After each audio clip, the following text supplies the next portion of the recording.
बिस्मिल्लाहिर्रहमानिर्रहीम इय्याका नअबुदु व इय्याका नस्तईन।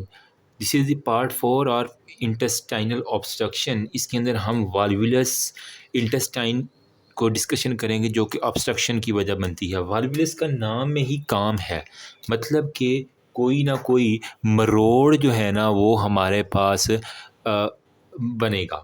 ठीक है, यूँ कह लें कि ट्विस्टिंग और axial rotation of the bowels about it's mesentery.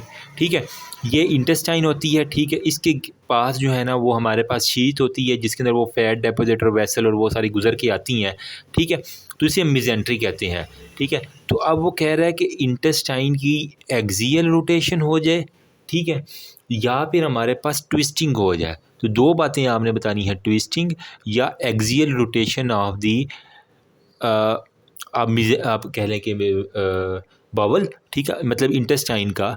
ठीक है, अराउंड इट्स मिजेंट्री, अपनी ही मिजेंट्री के गिर्द वो अपने मरोड़ बनाना शुरू कर देते, तो हम कहते हैं। अब वाल्वुलस जो है ना इसकी दो टाइप्स हमारे पास हो सकती हैं, या हमारे पास हो सकती है सिकल वाल्वस। ठीक है, CEL सिकल वाल्वस हो सकता है, मरोड़ हो सकता है, या फिर हमारे पास होता है सिग्मॉइड वाल्वस। ठीक है, सिग्मॉइड वाल्वुलस। अब दोनों में क्या फ़र्क है? इनका फ़र्क अगर आपको पता चल जाए, मतलब आपने डॉक्टर साहब, आप सर्जन बैठे हुए हैं, आपने खोला इंटेस्टाइनल ऑब्स्ट्रक्शन का केस, आपके पास या तो सिग्माइडल वाल्वस होगा या सिकल वाल्वस है। किस तरह पता लगेगा? नाम में तो काम है, लेकिन जो सिकल होगा ना, सी से सिकल है, सी से हमारे पास है वो क्लॉक वाइज जो है ना उसकी ट्विस्टिंग हुई होगी। ठीक है, क्लॉक वाइज मतलब क्लॉक किस तरह चलता है, यूँ करके, तो इस तरह करके आपकी ट्विस्टिंग होगी। अगर वही हमारे पास एंटी क्लॉकवाइज होगा तो वो हमारे पास होगा सिग्माइड का। तो सिग्माइड वाल्वुलस हमेशा एंटी क्लॉकवाइज होता है। अभी मैं आपको दिखाता हूँ डायग्राम, परेशान नहीं होना। अच्छा, अब जो सिकल है ना, तो सबसे ज़्यादा सीसी कौन करता है? फीमेल करती है ना सीसी। तो मैंने यूँ याद रखा, ये फीमेल के अंदर हमारे पास ज़्यादा कॉमन है। ईजी हो गया। और हमारे पास ये प्रेजेंट करता है क्लासिकल फीचर ऑफ ऑब्स्ट्रक्शन के साथ। और यहाँ पे वो कह रहा है कि जब आप इसका बेरियम इनीमा करती हैं ना, मोस्टली ये left side of the abdomen के ऊपर जो है ना वो आपको मिल जाएगा, क्योंकि हमारे पास क्या होता है, इलियम हो गया, ascending colon, transverse colon, descending colon होगा, सीकम होगा, वो रेक्टम सारे का सारा।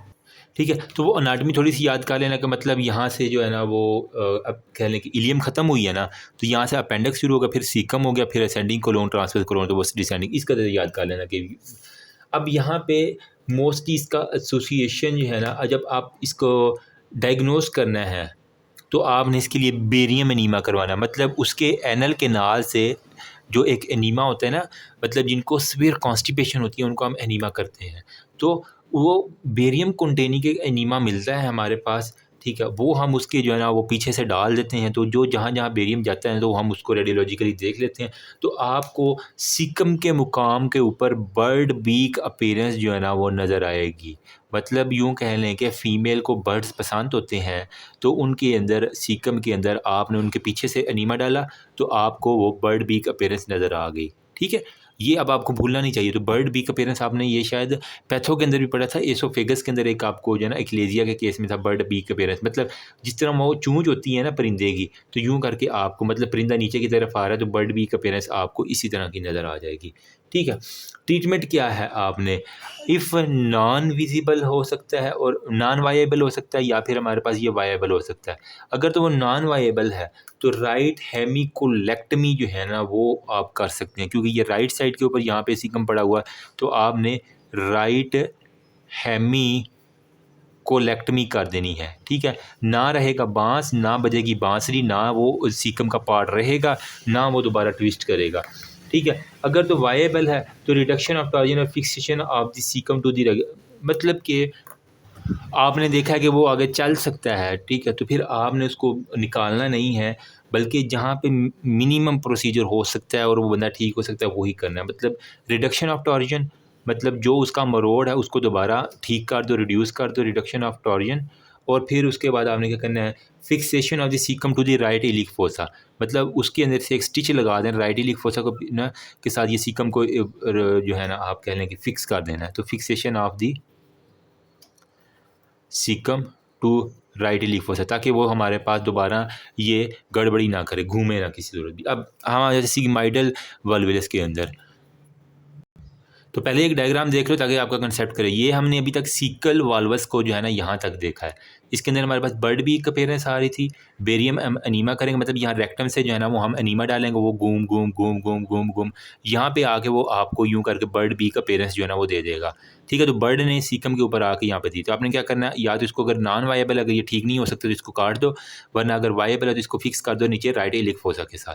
ठीक है, अब हमारे पास है ये सिग्माइड कोलोन का, तो हमारे पास है सिग्माइडल वाल्वस के बारे में। ये हमारे पास क्या होगा जी, एंटी क्लॉकवाइज होगा। ठीक है, मतलब यूं करके आपके पास मुड़ा हुआ होगा, यूं करके आपके पास बैक की तरफ, जैसे घड़ी उल्टी चला दो ना वहाँ आएगा। Most common type spontaneous type है वॉल्वुलस की अडल्ट्स के अंदर, नौजवानों के अंदर हमारे पास मोस्ट कॉमन टाइप है। ठीक है, इसका एसोसिएशन किस तरह होता है, मोस्टली जो साइकेट्रिक के पेशेंट होते हैं ना उनके अंदर देखा गया है। ठीक है, न्यूरोलॉजिकल डिसफंक्शन जिनके अंदर होता है, और हमारे पास जिनके अंदर लेग्जेटिव यूज़ होती है ना, बहुत ज़्यादा लेग्जेटिव यूज़ कर रहे होते हैं, तो उनके अंदर हमारे पास देखा गया है। ठीक है, और एक्चुअली ये हमारे पास यंग पीपल्स जो है ना मोस्टली इसके साथ अफेक्टेड होते हैं। यहाँ पे फीमेल थी, यहाँ पे अब यंग जैसे जो लोग होते हैं वो हो गए। वॉमिटिंग हो सकती है, कॉन्स्टिपेशन इसके अंदर जो है ना वो एब्सोल्यूट होती है। ठीक है, मतलब जब बिल्कुल ही इंटेस्टाइन मुड़ गई है तो एब्सोल्यूट कॉन्स्टिपेशन, ना उसका फ्लैटस पास होगा ना फीसिस पास होंगे, तो एब्सोल्यूट कॉन्स्टिपेशन इसकी बड़ी निशानी है। ठीक है, जब आप उसका रेडियोग्राफी करवाएंगे तो आपको dilated loop of the bowels running diagnostic across the abdomen.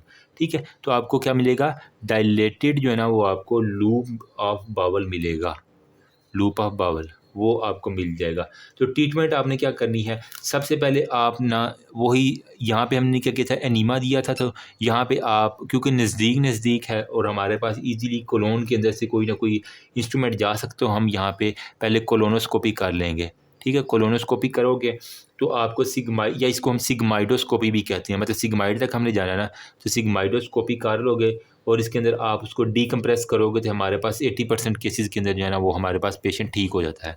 ठीक है, कोलोनोस्कोपी या सिग्माइडोस्कोपी इसका स्पेसिफिक नाम है, वो करके डीकम्प्रेशन करोगे, वहाँ से एयर वगैरह और वो चीज़ें रिमूव करोगे तो वो आपके पास जितना भी मरोड़ है वो ठीक हो सकता है।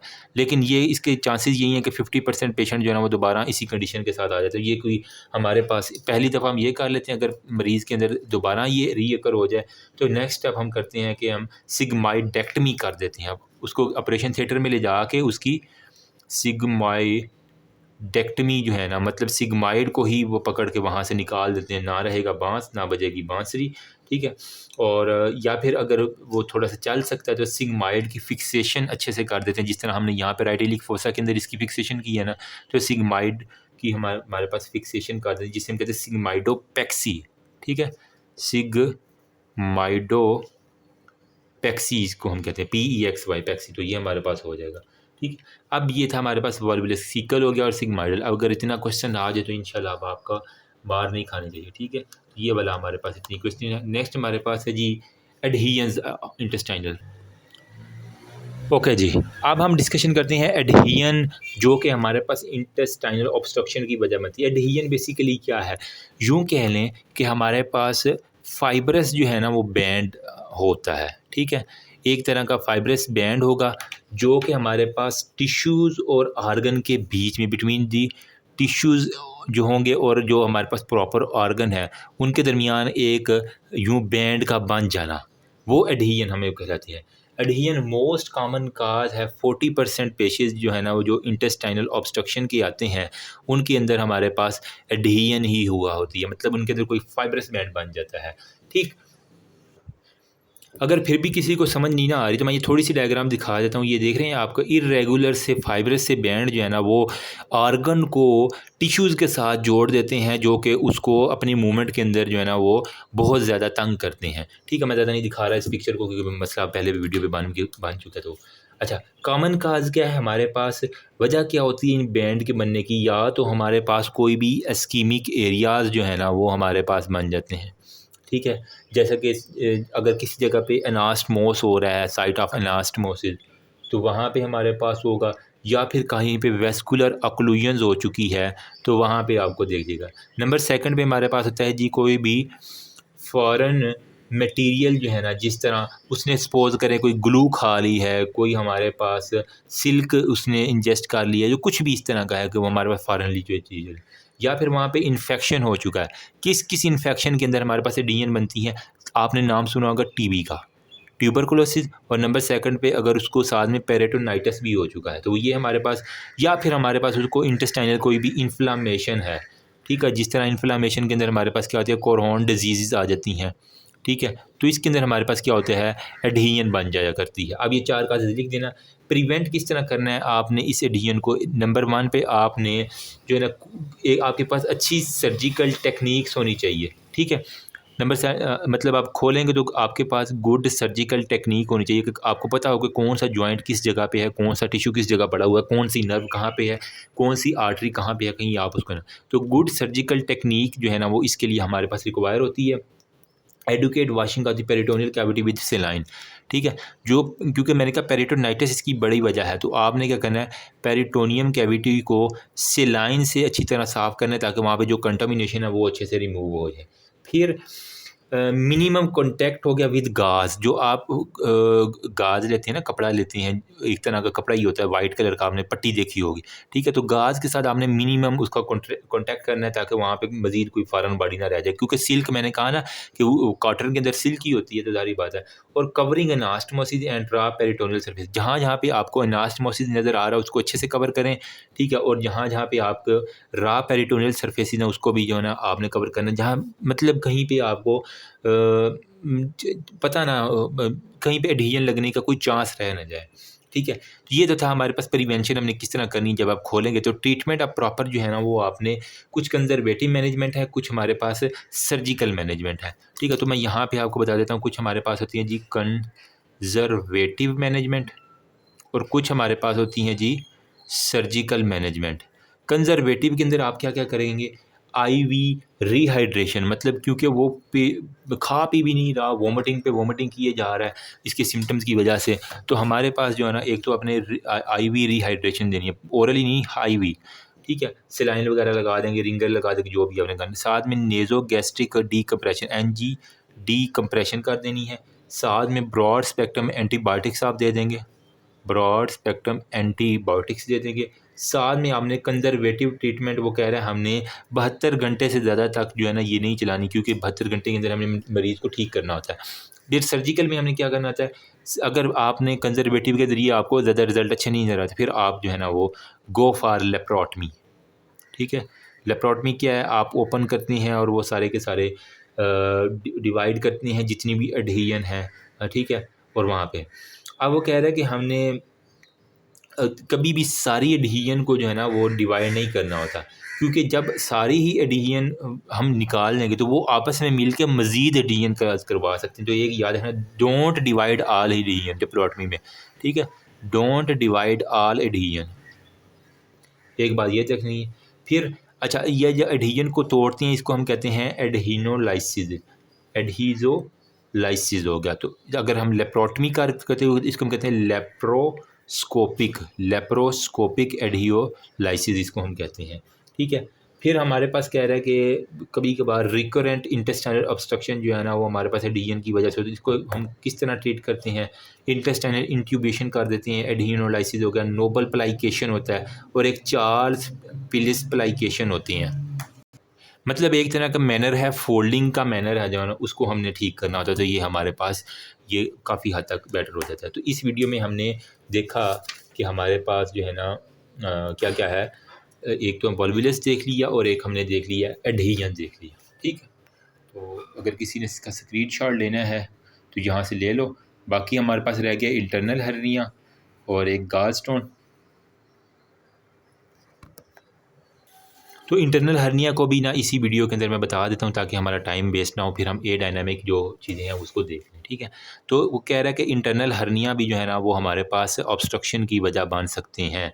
होता क्या है, जो आपका बावल है वो हर्निएट हो जाता है जहाँ पे मिजेंटेरिक डिफेक्ट होता है, ठीक है। तो जहाँ जहाँ बॉडी के अंदर मिजेंटेरिक जो डिफेक्ट्स है वहाँ से हमारे पास बावल की हर्निएशन हो, जैसे हम कहते हैं इंटरनल हर्निया। अब ये इसकी टाइप्स क्या क्या हो सकती हैं इंटरनल हर्निया के, फोरामेन ऑफ विंसलो, प्यूडेंडल, ट्रांसमिजेंटेरिक, ट्रांसमिजोकोलोन, पेरिसिकल और अक्वायर्ड में पोस्ट सर्जिकल या पोस्ट ट्रॉमेटिक हो सकता है। तो ये आप खुद भी लिख सकते हैं, मतलब आपने इतनी तो पढ़ ही ली होगी ना, ठीक है। तो फोरामेन ऑफ विंसलो जो है ना वो आपने ये क्या होता है बेसिकली फोरामेन ऑफ विंसलो, ये आपने एब्डोमेन पेल्विस में पढ़ा होगा कि आपका जो होता है ना ग्रेटर पेरिटोनियल कैविटी और एक लेसर पेरिटोनियल कैविटी, उन दोनों के दरमियान में एक वर्टिकल पैसेज होता है जिसे हम कहते हैं फोरामेन ऑफ विंसलो। अगर मेरे पास डायग्राम आ जाए तो मैं आपको दिखा देता हूँ, ठीक है। ये देखो, ये आपको ये नीचे एपिपोलाइक फोरामेन है, ठीक है।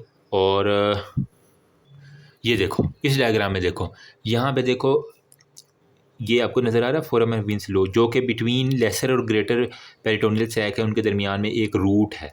तो यहाँ से अगर कुछ ना कुछ हर्निएट हो जाए तो वो हमारे पास इंटरनल हर्निया कहलाता है, या फिर पैराड्यूडिनल, ड्यूडिनम में मतलब लेस पैराड्यूडिनल हो सकता है, राइट ड्यूडिनोजेनिनल फोसा के अंदर, ट्रांस मिजेंटेरिक अगर मिजेंटेरिक में हो गया, मीजोकोलोन के अंदर हो सकता है, या अपेंडिकल हो सकता है, पेरिसिक्रिसिम कहते हैं, या फिर हमने सर्जरी करें। ट्रीटमेंट क्या है, वही आपने लेप्रोटमी कर देनी है, ठीक है। तो लेप्रोटमी करेंगे, ओपन करेंगे उसको और सारे के सारे डिवीजन कर देंगे, जितने भी कंस्ट्रिक्टेड बैंड है, जो भी जहाँ पे हर्निएट हो रहा है उसको वहीं पे जो स्टिच करके हमारे पास फोरामेन विंसलो को बंद कर देंगे, ट्रांस मिजेंटेरिक को या लेफ्ट ड्यूडिनल फोसा को वहाँ कर लें। फिर हमारे पास एक है गाल स्टोन इलियकस, ये भी एक हमारे पास जो है ना वो वजह है इसकी इंटेस्टाइनल ऑब्स्ट्रक्शन की। तो ये भी साथ लगे हाथ देख लो, गाल स्टोन इलियस, ठीक है। तो ये बेसिकली कह रहे हैं कि intestinal obstruction caused by gallstone that eroded the gallbladder lumen into the second part of the duodenum, ठीक है। मतलब हमें पता है ये लीवर पड़ा हुआ है ना, ठीक है, यहाँ पे गाल ब्लैडर है, आपने पता है गाल ब्लैडर के स्टोन होते हैं, कभी कभार छोटे होते हैं लेकिन कभी कभार बहुत बड़े हो जाते हैं।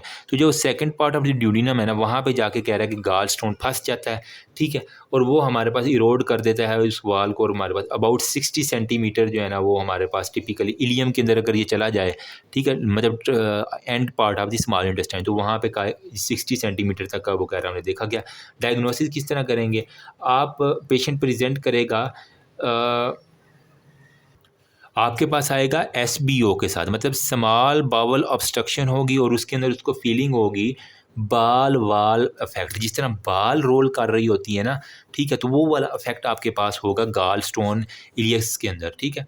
अब यहाँ पे उसने कहा हुआ है कि हमारे पास तीन जो है ना, एक है रिजलर स्ट्राइएड जिसने ये हमारे पास गाल स्टोन इलियस किया था। तो यहाँ पे यार इसको मैं जगह को कंपनसेट करना चाह रहा हूँ ताकि आखिर में एक अच्छा स्क्रीनशॉट आ जाए। यहाँ पे हमारे पास होता है RIGLER, रिजलर ट्राइएड, आपने गाल स्टोन के अंदर लिखना है। नंबर 1 पे SBO स्मॉल बावल ऑब्स्ट्रक्शन होगी, ट्राइएड में तीन चीज़ें हैं ना, नंबर 1 पे स्मॉल बावल ऑब्स्ट्रक्शन, नंबर 2 पे हमारे पास होगा फियोमोबिलिया, मतलब एयर इन बिलरी ट्री, जो आपका बिलरी ट्री होता है ना लीवर के अंदर, ठीक है, उसके अंदर हमारे पास अगर एयर होगा तो इसे हम कहते हैं PNEUM, नीमोबिलिया, या क्या लफ्ज़ है ये, नीमोबिलिया। नाम मैं आपको स्पेलिंग लिख देता हूँ ताकि आप PNEUMOBILIA, नीमोबिलिया होगा, स्मॉल बावल ऑब्स्ट्रक्शन। और नंबर 3 पे abnormal shadow on the abdominal x ray, जब एब्डोमिनल एक्सरे करेंगे तो आपको एबनॉर्मल शैडो जो है ना वहाँ पे दिख जाए, तो ये हमारे पास है रिजलर स्ट्राइएड, ये भी एक इंपॉर्टेंट है। ये कहाँ पे हमने देखा है, गाल स्टोन इलियस के अंदर। तो ट्रीटमेंट क्या है, लेप्रोटमी करेंगे, ओपन करेंगे उसको, ठीक है, गाल ब्लैडर और ड्यूडिनल जो है ना फिस्टुला के अंदर देख लेंगे, जहाँ जहाँ पे स्टोन है उसको रिमूव कर देंगे, आपके पास पेशेंट ठीक हो जाता है।